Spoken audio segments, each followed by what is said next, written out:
4:10 a.m. The landline rang, the hour for grief or weather. "Mom, I'm at Mercy General," said daughter. "They're saying I snapped. Husband showed a bruise. Detective says mental health hold. Deputy is husband's cousin." Kitchen clock ticked. Town slept. Mother grabbed keys, purse, housecoat over a church sweater. One detail kept buzzing in memory. Last week, daughter's phone warned, "Unknown AirTag moving with you." Tonight, after choir, daughter heard a tiny chirp near the car. Some men sell rain while you're wringing your sleeves. Mother drove anyway. ER doors glared. Security nodded toward curtain 4. Doctor was kind. Detective was bored. Husband stood there with flowers and a church usher smile. Protocol said, "We document injuries." Mother said, "I'm stepping out," because that chirp was not paranoia. It was a map. Parking lot. Frost on hoods. Daughter's Corolla under a pole light.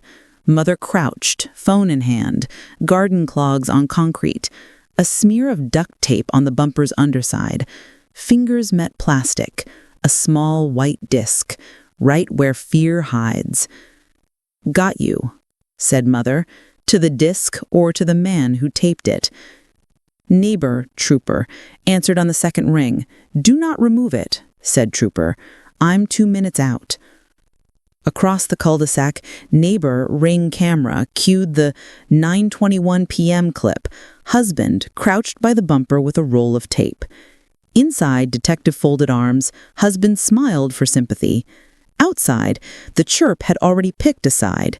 And Mother had too. The ER doors were glass and fluorescent light. I double parked because the sign that said "no parking" had never met a mother whose child said the word "psych" in a sentence. A security guard I recognized from church, Carlos, who clapped offbeat but always louder than anyone else, stepped toward me. "Mrs. Price?" he asked, like maybe he wished I wasn't. "I'm here for Emma," I said.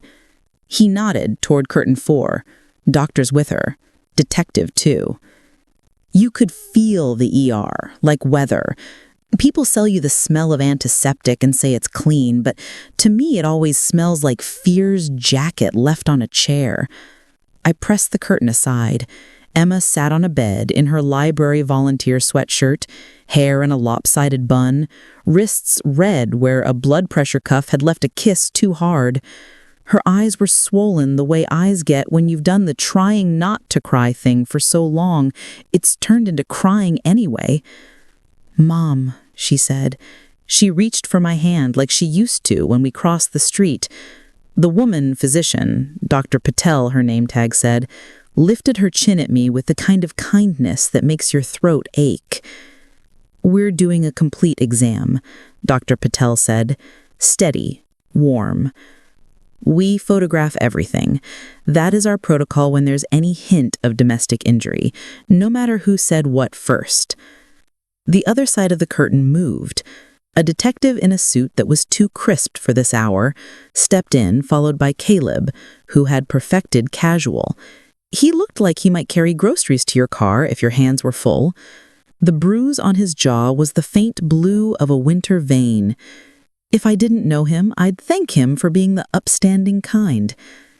He smiled like a church usher. "Mrs. Price," he said, "Emma's been overwhelmed.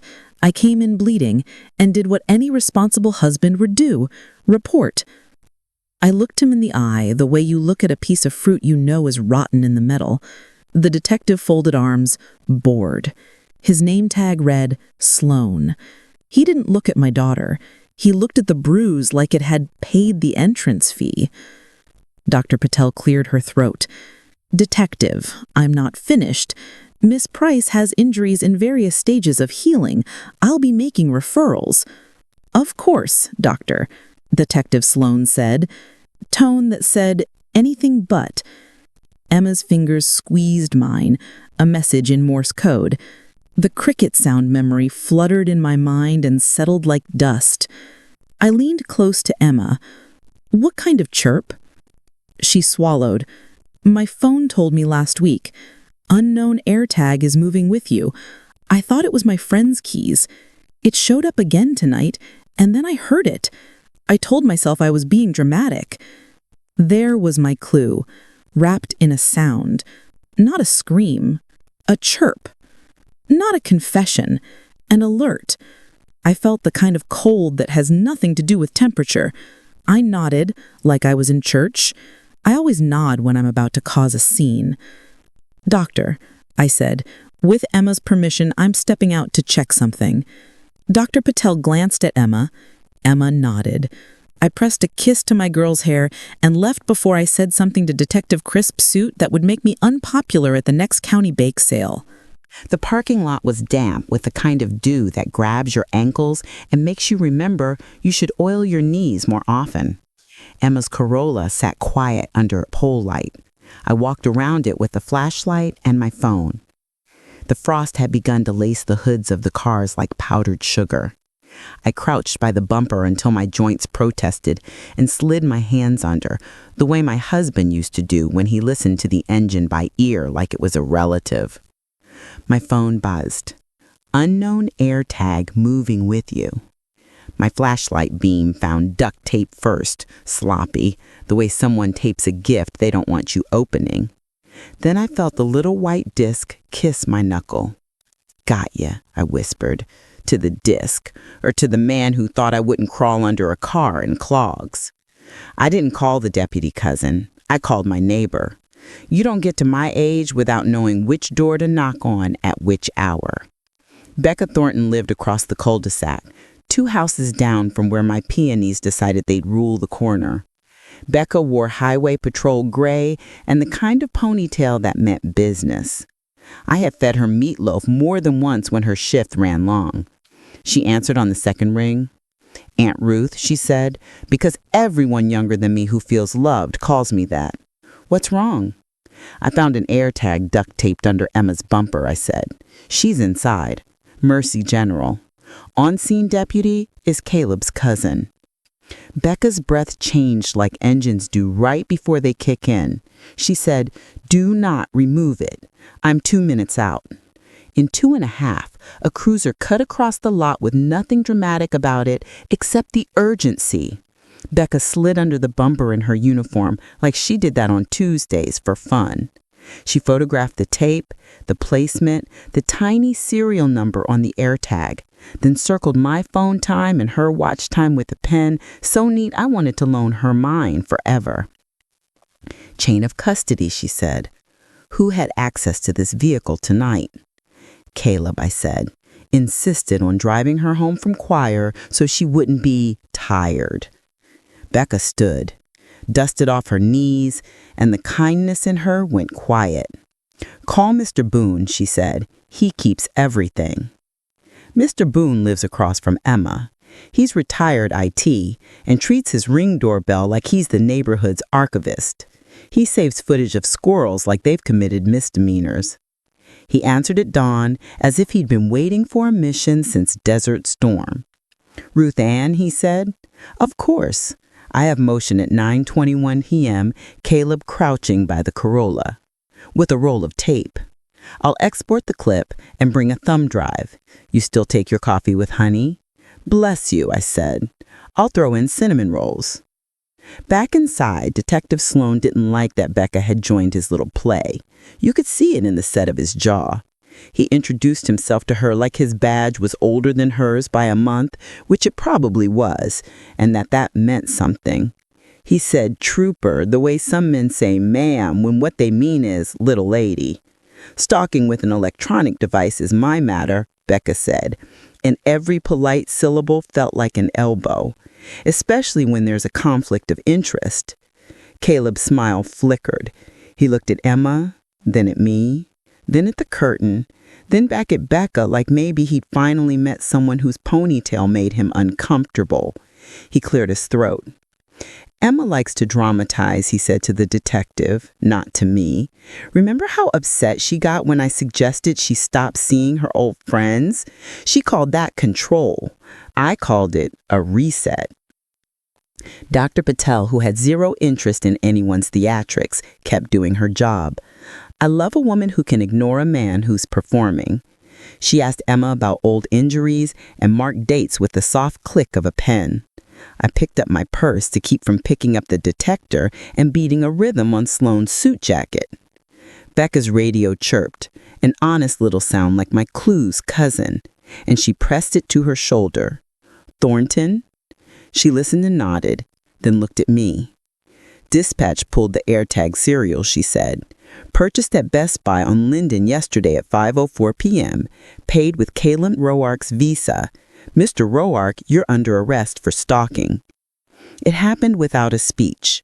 One minute he was the kind of man who'd carry your groceries, and the next his hands were behind his back with a clicking sound that I've always thought is less dramatic than it feels.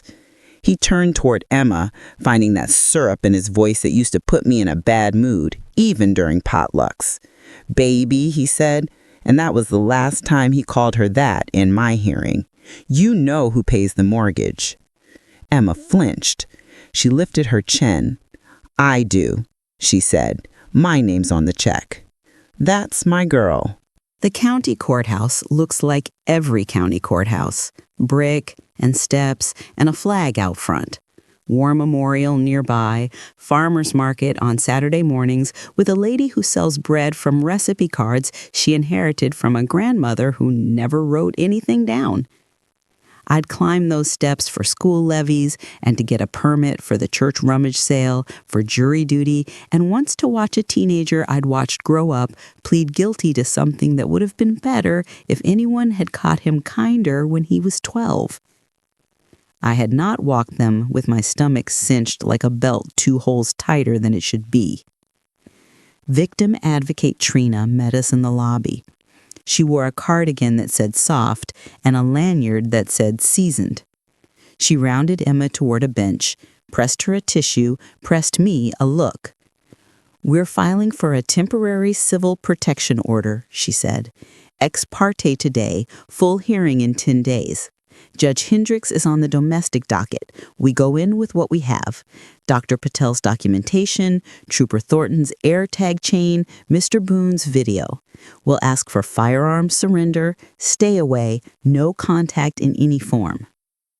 Emma's hands shook when she filled out the form where you have to summarize your life's fear in 3 lines and check a box that declares your terror worthy of ink. She checked that box. Her handwriting was small, like she was trying not to ask too much of the paper. Pastor Morrow stood in the back of the courtroom, hat in both hands. He'd baptized 3 of my friend's grandbabies and made ham salad for my husband's funeral luncheon. He had baptized Caleb, and he had liked the way Caleb mowed the church lawn. He had not seen the under-bumper duct tape at dawn. He looked tired and sure and wrong. The judge sat under the state seal and adjusted his glasses like he wished people would stop making him use them. Judge Hendricks reads fast, thinks faster. He called the case, and the little whisper that passes from one side of a courtroom to the other like a draft went quiet. A bailiff nodded to Trina, who stood with Emma at her side. "Miss Price seeks a temporary protective order," Trina said. "We have documentation and digital evidence of stalking and physical injury consistent with coercive control." Judge Hendricks held out his hand. Trina handed up a folder so tidy I wished I could hire her to arrange my pantry. There were photographs from the ER, the AirTag serial number linked to a recent purchase on a named card, the Ring camera clip of Caleb leaning in the dark by the bumper with a roll of tape like a man about to do a very specific kind of craft project. Judge Hendricks held out his hand. Trina handed up a folder so tidy I wished I could hire her to arrange my pantry. There were photographs from the ER, the AirTag serial number linked to a recent purchase on a named card, the Ring camera clip of Caleb leaning in the dark by the bumper with a roll of tape like a man about to do a very specific kind of craft project. Judge Hendricks held out his hand. Trina handed up a folder so tidy I wished I could hire her to arrange my pantry. There were photographs from the ER, the AirTag serial number linked to a recent purchase on a named card, the Ring camera clip of Caleb leaning in the dark by the bumper with a roll of tape like a man about to do a very specific kind of craft project. "Mr. Rorick," the judge said, nodding toward the table with Caleb and the not yet awake public defender. "Anything you wish to say?" Caleb leaned into the microphone. The voice he used in small groups, measured, humble's nasty cousin, came out. "Your Honor," he said, "Emma has anxiety. Ask Pastor Morrow. Ask my boss. We've been under stress." Pastor Morrow stood awkwardly again. "Your Honor," he said, "Caleb volunteers with our youth. He's always—" Becca stood from the gallery. "Pastor," she said kindly, cut like a ribbon, "were you present at the Price home April 12th, May 3rd, June 28th? "No," he said, and sat like his knees had loosened. Judge Hendricks didn't smile, but I saw that he wanted to. "Order granted," he said, and brought the gavel down. It sounded like a door locking from the right side. "No contact by any means. Defendant will surrender firearms under state law within 24 hours.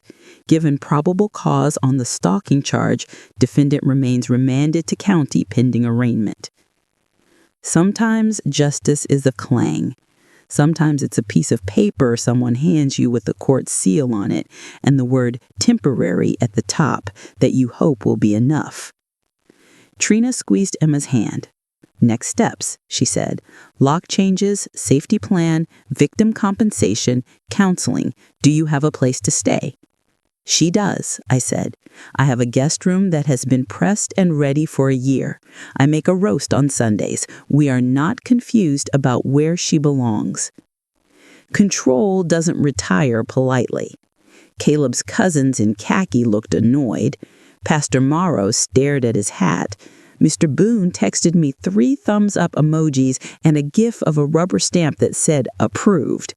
If I could put all the feelings I had that hour on a shelf, the shelf would have collapsed. The search warrant came easy once Aisha Reed from the district attorney's office looked at the stack. She wore a navy suit and an expression that made me think she'd had coffee with steel in it. She nodded through Becca's narrative and Mr. Boone's footage and Dr. Patel's photos. She nodded when Emma told her about the chirp and the alert on her phone and the way warning sounds can masquerade as paranoia. "Search warrant," said Aisha. "Home office, car, garage, connected devices. We seize, we bag, we log. We call it what it is. This is not a marital spat. This is a pattern." Caleb's house had the look of a staged realtor photo. Pillows fluffed, surfaces wiped, books placed by color rather than scents. I have bad opinions about books by color. The detectives made a polite mess of the place, as is their tradition. The office was a spare bedroom with a nice desk and a printer that belonged in a place that prints boarding passes. In a banker's box labeled House Systems, and I do enjoy a villain who labels his own hubris. They found printed bank passwords changed without Emma after their wedding, a spreadsheet of her friends with columns labeled loyalty and cost, and a calendar with entries marked Emma Outburst, carefully aligned with his own church poker nights, as if everything must look tidy, even in cruelty. In the garage, next to a bin marked Halloween, the wholesome mask of the American fall, there was duct tape, a 4-pack of AirTags with 3 still sealed in plastic, and a small bottle of stage blood left over from the church's fall festival. It's one thing to use fake blood to scare toddlers into laughing on the hayride. It's another to stage yourself as a victim in a marriage you've been bleeding dry. The detectives took photos and bagged it all. It went to evidence like all ugly things do. If this sounds like a lot to put in a story, try living it. Emma moved into my guest room the way older daughters do when they come home for a reason nobody asked for. She put a box of library books on the dresser and stacked her shoes the way shoes stack when someone else is in charge of the floor. We ate soup because soup makes you feel like there's a plan. We watched the weather like it owed us good news. It didn't happen fast. Nothing after the first day happened fast. Life became paperwork and appointments. Emma went to therapy on Wednesdays at 9 and to church on Sundays at 11, but she sat in the back and didn't sing. She gave her statement 3 times to 3 different people whose jobs were to listen with fresh ears. I changed my locks, made a list, put that list on the fridge and added magnetic clips like someone who believed in lists. It was either that or sit in the living room and count my breaths. The community did what communities do. Some people pressed casseroles into our hands with their faces turned toward us like sunflowers. Others avoided us at Molly's Diner. If you want to know who a person is, watch whether they look at you in the cereal aisle after rumor has laid its eggs. People I'd known for years treated their carts like shields. People I barely liked said my name like it mattered. 2 weeks after the AirTag chirped, I was in the produce section, inspecting peaches. Soft spots are deceptions. When a woman came up behind me at the plums. "You, Ruth Ann?" she asked, voice not quite steady. "I am," I said. I looked up and took in the specifics, 28 or 30, careful makeup that was probably for work and probably for something else too, a glance that flipped between shoulder and eyes the way birds do between sky and food. "I dated Caleb in college," she said. She swallowed. "He tracked me too. I thought I was crazy. He told me I was crazy. I moved to Cincinnati to feel safer 2 years ago, and I still check my mirror at stoplights." My hand hovered over the plums. "Aisha Reed will want to hear from you. If you want a witness to tell your story to, tell it to me first, or not. Both ways are okay." She cried right there between stone fruits and tomatoes.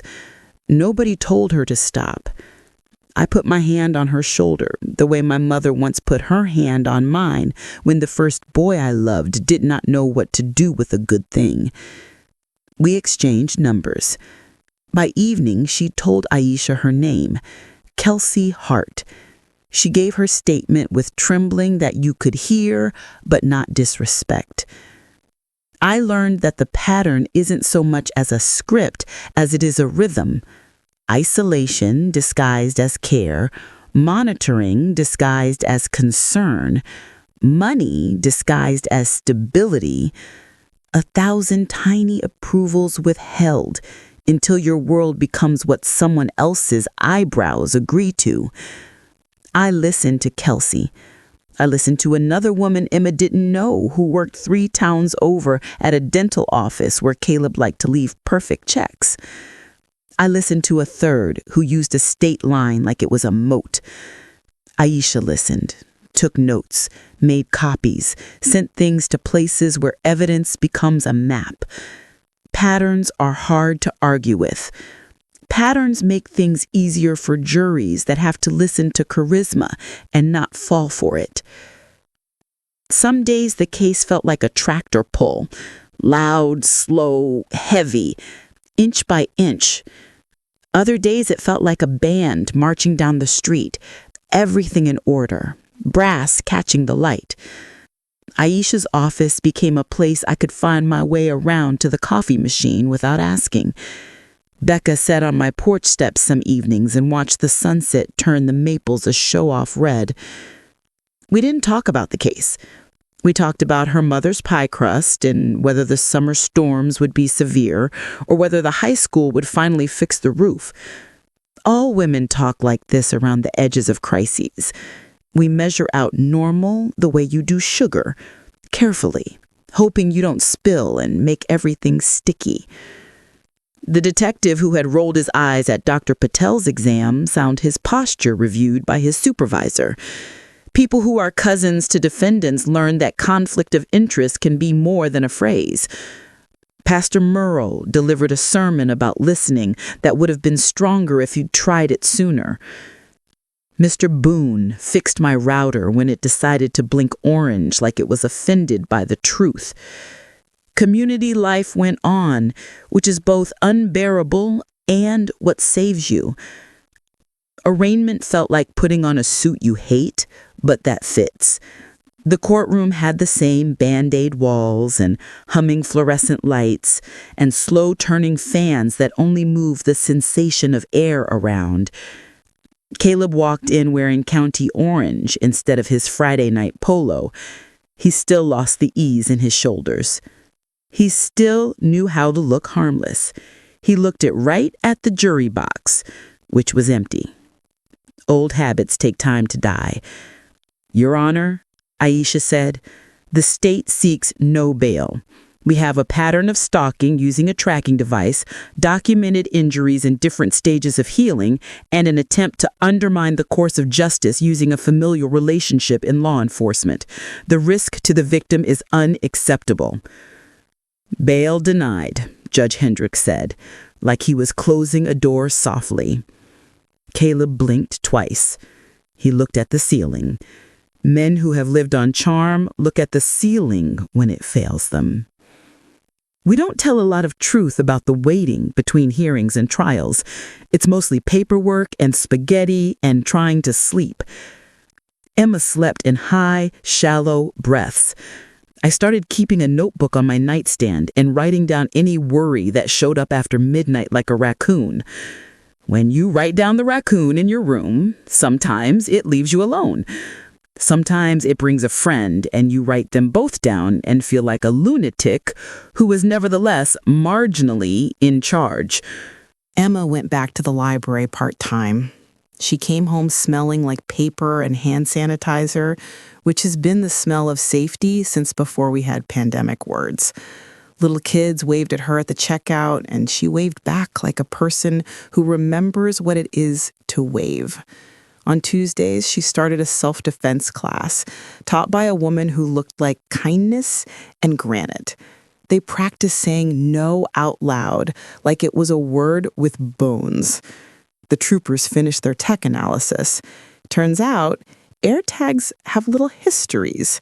That dot will tell you stories, where it's been, how it moved, who paired it. Caleb had paired it to an email name that pretended to be innocuous. Caleb helped me find, but his credit card wasn't as creative. The journey of the little white circle matched the journey of Emma's car like a sketched line. Aisha lit up the monitor at a pre-trial meeting, and even Detective Sloan looked like he was ready to ask the AirTag to testify. The jury would like that, Aisha said, and her voice had that clipped hope that prosecutors use when the facts will do the drama for them. I'd never been in a DA's war room before. They call it war, like what they do could be compared to an actual battlefield, but compared to the quiet wars I have watched women fight in kitchens and on the edges of church parking lots, it still looked civilized. A corkboard with photos and strings, printouts that were all arrows and days, a timeline so clear it could teach time to a child. Aisha stood at the front and made sure no one teased a thought out of the room that didn't belong. Here's what we will show, she said. We will show control documented on paper. We will show surveillance disguised as love. We will show the moment technology becomes a leash. We will show that what looks like concern is in fact a narrowing. We will show that noise becomes a warning and that this woman listened in time, and we will show that the community finally did too. Trial was not a circus. It was a ledger. There were no fireworks. The county can't afford fireworks for trials, even if Aisha had wanted them. She didn't. She wanted planks and nails and a floor nobody could fall through. The jury was 9 women and 3 men. average age somewhere that suggested everyone in the room knew somebody who'd hidden in a bathroom once while a man they loved banged on the door. Dr. Patel testified first. Her voice the same steady sound it had been at 5 a.m. in a curtained ER. She explained bruises and timelines and the difference between injuries fresh and injuries that carry their own anniversaries. She didn't look at Caleb once. I loved her for that. Mr. Boone testified next with a cheerful competence that made the courtroom relax even while they watched a man crouch by a car on a screen. He wore a tie with tiny cameras printed on it. The jurors smiled in spite of themselves. We all need levity at the bottom of a well. Becca walked them through the AirTag's journey, pointing with a pencil the way teachers used to point at maps. She never raised her voice. Facts don't need volume. When the defense tried to suggest that the AirTag could have been planted by someone else, she said, purchased on the defendant's credit card, paired with his account, placed at 9:21 p.m. according to Mr. Boone's doorbell camera, chirped on Miss Price's phone at 9:33 when she arrived home. The juror in seat 3 took notes as if she were going to quiz her grandchildren on stocking later. Emma testified on the second afternoon. My girl walked to the stand in her thrift store blazer like a person who knows clothes are armor, and you can pick your suit of it. She put her hand on the Bible because it was there, and then told the truth the way women do when they've run out of other options. She said, I started measuring my words, then my steps, then my breaths. Don't wear that. Don't see her. Don't park there. He called it care. Then my phone told me an AirTag was moving with me. I told myself it was a glitch. I wanted it to be a glitch. I told myself I was dramatic because I had been told I was dramatic, but it chirped under my car like a cricket under tin. That's not a glitch. That's the truth trying to save your life. The defense tried to suggest she was prone to anxiety. She said, yes, living on a leash does that. They tried to suggest she had thrown the mug. She said, I did throw a mug. And the courtroom went very still because confession can sound like failing, but sometimes it sounds like liberation. I threw a mug at my own kitchen floor. It didn't bounce. He kept the shard that nicked his jaw like a trophy. The woman in juror seat 9 pressed her lips together. Men who had daughters frowned. Pastor Morrow sat in the back and held his hat like a raft. Kelsey testified about college in a voice that shook like a leaf that is still attached to the tree. Another woman, Carmen, described being driven by the scenic route past her ex-boyfriend's house after she said no to sex, as if the road were a lecture. A third, Lydia, described hiding her phone in her shoe to get a quiet hour while she helped her mother clean rooms at the motel out on 33. He gave me a watch that was not a watch, she said, and the jurors' pens moved in unison. Technology can be a leash, love can be a leash, religion can be a leash. In this courtroom, we named the leashes and cut them one by one with words. Closing arguments in small-town trials are not what TV promised you. Aisha didn't spread her arms or pace. She didn't call Caleb a monster. She called him a man with choices. And then she showed the choices in bullet points. She used the AirTag's path like a ruler, the binder labeled house systems like a mirror, and the voices of women like a choir that finally sang in a key everyone could hear. You do not get to narrate someone else's life, she said to the jury. Not with charm, not with charity work, not with a credit card and no contents, not with a small white disc taped to a bumper. The defense asked for sympathy. They asked for doubt. They said the case was about a marriage in trouble, not about crime. They said misunderstandings. They said anger management. They said he'd lost his way. They never said we were wrong about the chirp. The jury took 4 hours. We sat in the hall under the portrait of a judge who had been stern in 1951 and stayed stern ever since. I watched the soda machine empty and refill. Emma held my hand and then didn't, and then did again, the way children do when they're small and crossing streets, and when they're grown and crossing something wider. When the bailiff called us back in, I felt my knees do that thing where they become strangers. The foreman had a paper in his hand and a jaw that could break rocks. Judge Hendricks asked if they'd reached a verdict. The foreman said yes. On stalking using an electronic tracking device, guilty. On domestic violence resulting in bodily injury, guilty. On coercive control and harassment, guilty. On violating a protection order via third-party contact, guilty. Caleb closed his eyes for a second like he was praying for a different county. The sound in the room wasn't a sound. It was a lift, a release, a catch of air after weeks of holding it. Emma's shoulders dropped like someone took bricks from a bag she'd been carrying while smiling. I cried the way old women cry, quietly, efficiently, like it won't fix anything and does anyway. At sentencing, the judge did not give us a speech to frame and hang. He gave us something better. You mistook control for love, he said to Caleb. You mistook technology for permission. You do not get to narrate the life of another person. 14 years. 7 before parole. Lifetime no contact order. Caleb looked at the ceiling again. The ceiling did not blink back. The bailiff took him by the arm, and he went the way men go when they've run out of their own stories. Life after justice is not fireworks and parades. It's laundry and therapy and assembling a bookshelf from Cooper's Hardware with the screwdriver that doesn't fit quite right. It's the slow return of appetite. It's the day when coffee smells like coffee again and not like burning. 6 months later, Emma signed the lease on an apartment above the hardware store. Slanted ceilings, windows that accepted sunlight like a favor, creaky floors that told you where everyone was in the room. She bought a plant she named Phil, and then apologized to it for the life it had chosen. She still worked at the library 3 days a week and started reading to kids on Thursdays. The kids leaned toward her like she was telling them a secret that belonged only to them. We still go to Molly's Diner for pie on Saturdays.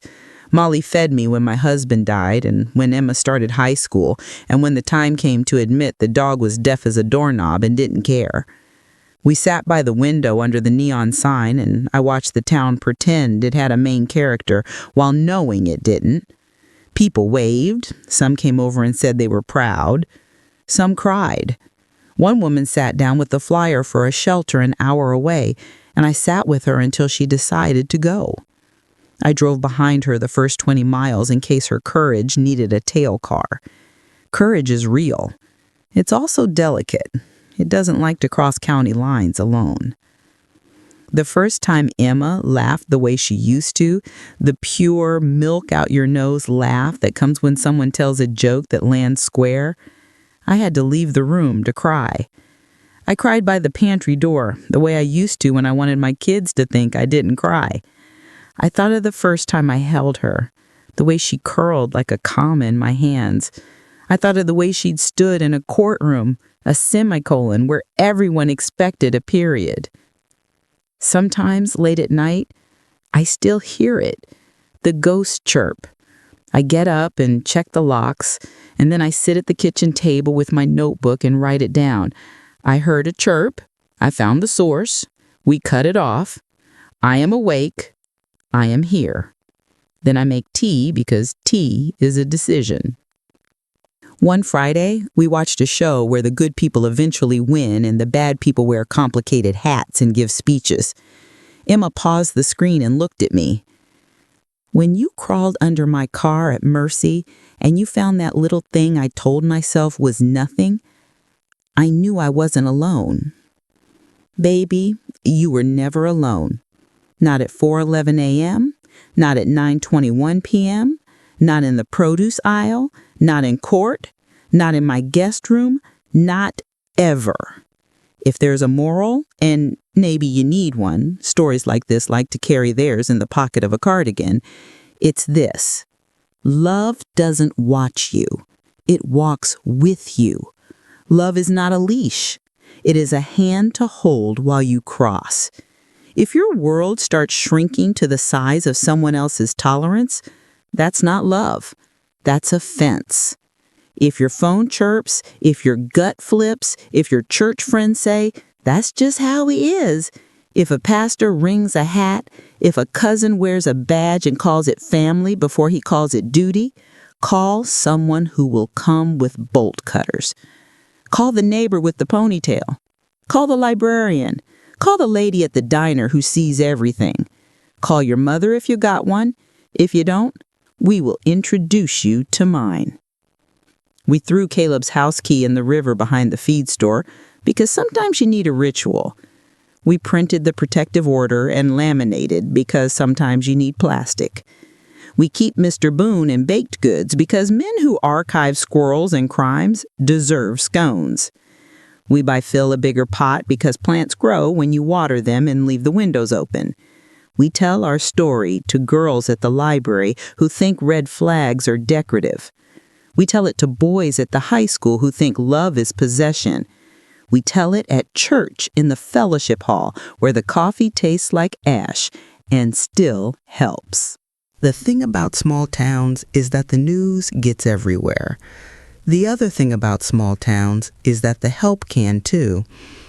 If you're listening to this in a place where the sheriff is somebody's cousin, and the pastor knows where your mother sits on Sundays, and the guy at the hardware store knows your furnace filter size, I want you to hear this. The system wobbles, but we can steady it.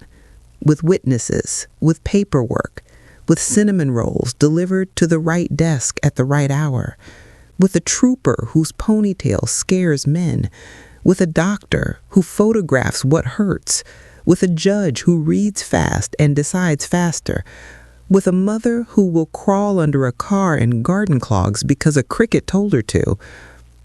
A year after the trial, the maple trees in our yard went show-off red again. The fair came, and the pie judge gave Emma's apple a blue ribbon because the lattice was perfect and because the filling tasted like someone had handed it down. I keep a photo of her holding that ribbon on my fridge with a magnet shaped like Ohio. There's a smudge on the corner from where I touched it once while telling the dog we were okay, and I will not wash it off. I'm an old woman who has made casseroles for funerals and babies, for divorces and graduations, for job losses and custody wins. I have worn black and navy to more life than any dress should have to hold.